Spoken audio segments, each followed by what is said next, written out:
नमस्ते फ्रेंड, आप सभी का एक बार फिर से वेलकम। और फिर बात करते हैं बैंक पेंशन अपडेशन के बारे में।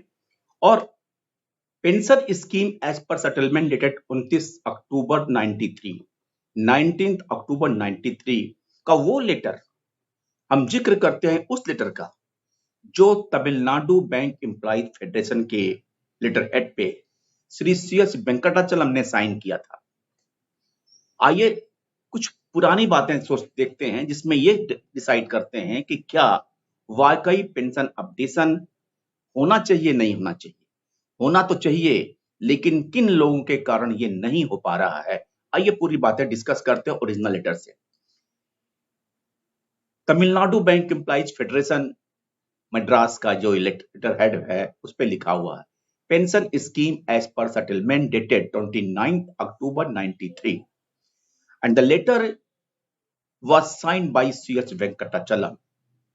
After the Honorable High Court of Calcutta having vacated the restraining interim injunction, the IB has advised its member banks through their circular letter dated 17th March 94 to take steps for implementing the pension scheme as envisaged in the settlement dated 29th October 93.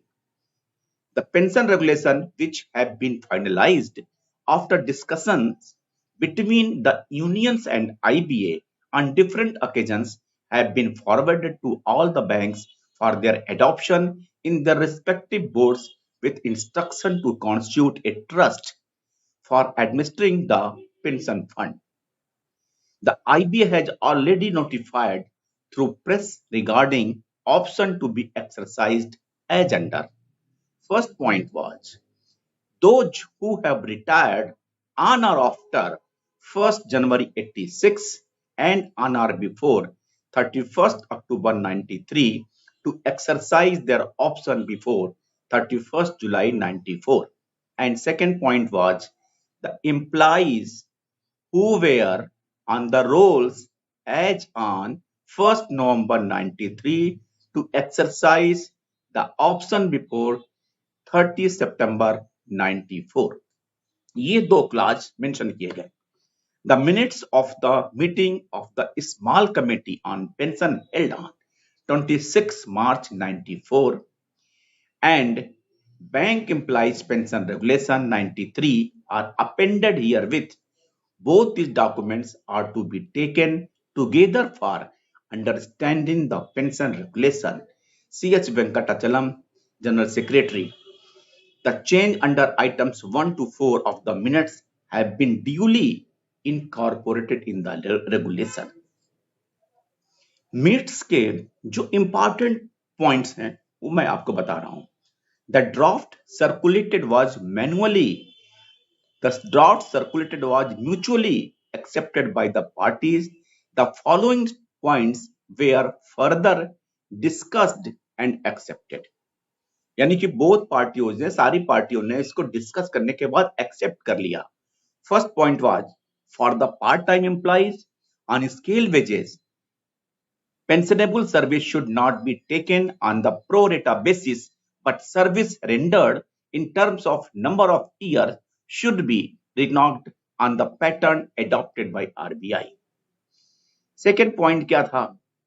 गौर से इस बात को सुनिएगा, क्योंकि this is the gist of the small committee minutes. Formula for updating pension should be on the lines of the same given in the Reserve Bank of India pension scheme. Any change therein should be introduced only after mutual agreement. Once again, I repeat this second point. Formula for updating pension should be on the lines of the same given in the Reserve Bank of pension scheme. Any change therein should be introduced only after mutual agreement. और उसके बाद उन्होंने 5 point इसमें दिए, 6 point इसमें दिए। उसके अलावा लिखा it was decided to discuss the following points further, और कुछ पॉइंट्स ऐसे थे जो बाद में डिस्कस करने के लिए थे। And it was also decided that the following clarification shall be communicated by the IBA to the banks by means of guidelines. और अगर इन दोनों उस पॉइंट में लिखा the term settlement appearing under regulation 2 of chapter 1 of the pension regulation would include bank level settlements wherever necessary. Second, pension will be recalculated in case of those employees whose wages will be revised retrospectively on account of wage revision. And third, interpretation of any of clauses of the pension scheme shall be at the industry level. और friends, और इस letter को जो sign करने वाले बंधु लोग हैं, उसमें सबसे ऊपर जो नाम है all India bank employees association Shri Tarakeshwar Chakraborty. जो कॉमरेड तारकेश्वर चक्रवर्ती थे, उनके हस्ताक्षर से ये minutes, small committee minutes sign किए गए हैं। और इसमें और भी पार्टी के लोग हैं, जैसे कि एनसीबी के हैं और बेफी के हैं और Indian national bank employees federation के हैं। फ्रेंड्स, कहने का यहाँ तात्पर्य क्या है कि जिस चीज का कंफर्मेशन एआईबीए के कॉमरेड तारकेश्वर चक्रवर्ती ने किया था, सीएच वेंकटाचलम के साइन से लेटर इशू हुआ था, और वही व्यक्ति सीएच वेंकटाचलम इस बात पे चुप्पी साधे हुए हैं कि पेंशन अपडेशन का कोई क्लाज नहीं है, पेंशन फंड की प्रॉब्लम है। तो हमारे पेंशन अपडेशन के बीच में सबसे बड़ा रोड़ा जो है वो सीएच वेंकटाचलम, क्योंकि अगर किसी एग्रीमेंट की वैल्यू नहीं है तो हम कैसे कर सकते हैं? ये इंडस्ट्रियल डिस्प्यूट एक्ट की बात है,